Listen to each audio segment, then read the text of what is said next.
In the previous 3 videos in this series, we've begun tackling some wacky shenanigans, precise timings, and even a game-breaking secret way, all of which saved us tremendous amounts of inputs in our quest to solve that eternal question. Now, let's begin a new adventure in our quest, a minimum adventure.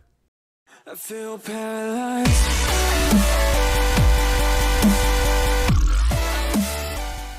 Before we begin, I'd like to introduce you all to MachCoyote. She is one of my great friends, is the verifier of this level, and will be helping me co-commentate on this level. Heyo, that's me. And as you already know, I had to go through the painstaking process of verifying this level. It may look simple at first, but I can assure you it had some pretty tricky sections if you ask me. So without further ado, let's adventure right into it. There's not much to note for the majority of this first icon section, except towards the end. You'll need to hold off this jump orb and head for the first secret coin route initially. However, instead of committing to this route, you'll actually want to keep holding as you jump off this platform and fall between this blue jump orb and this saw blade. In this way, you'll fall back to the normal route, essentially bailing out of the secret route. By continuing to hold as you fall, you can jump over this double spike and bounce off the yellow jump pad. Heading into the next ship section, be sure to space out your timings accordingly. You'll perform many large swooping maneuvers here. You'll be utilizing the ceiling and floor a lot here, so be sure to follow the mini coins accordingly. For this next icon section, you'll want to tap the first orb as normal and hold on the second one.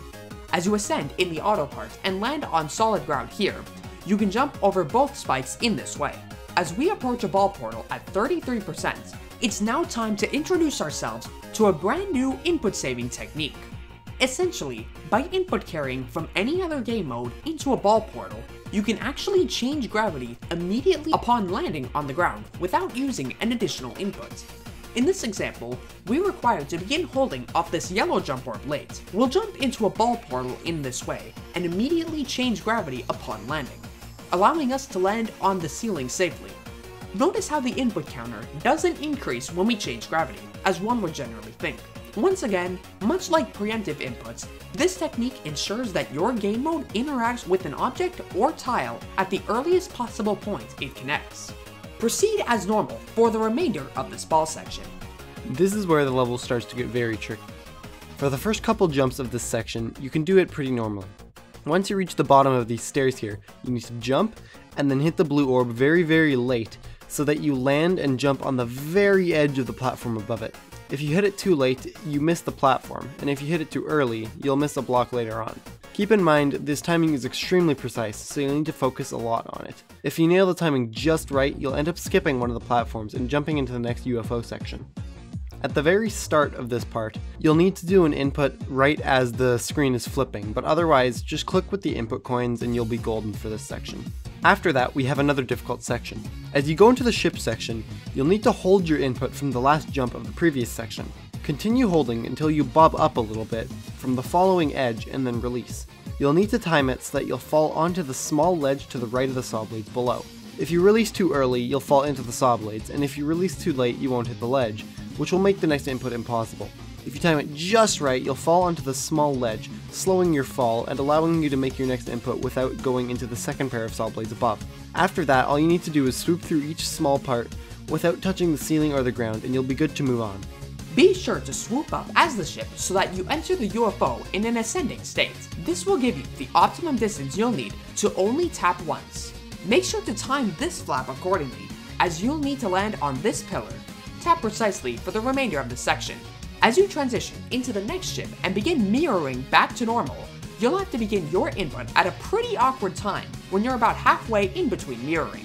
During this time, you'll begin ascending upwards from a descending state. You'll grind along with the ceiling and proceed to do the rest of the section as normal. The section here is mostly simple. Just hold along with the coins and you should be fine.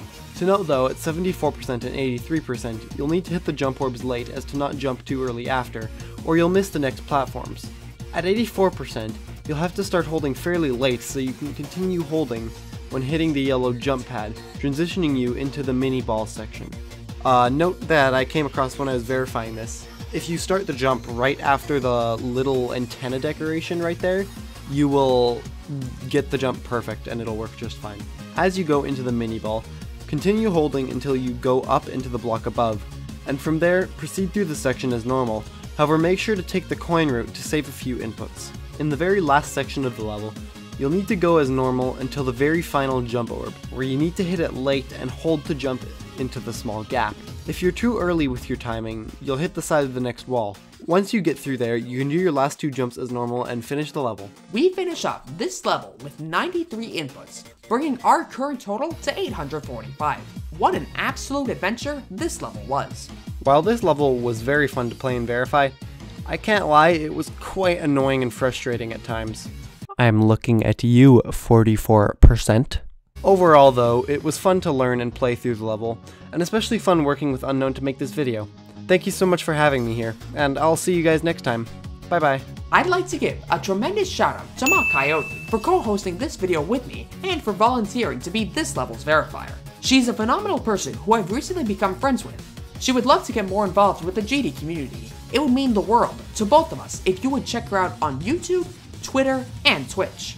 Links will be provided in the description. Thank you all so much for watching. Join us next time as we tackle our first demon level of this challenge. I look forward to seeing you all then. Until next time, stay safe and peace out.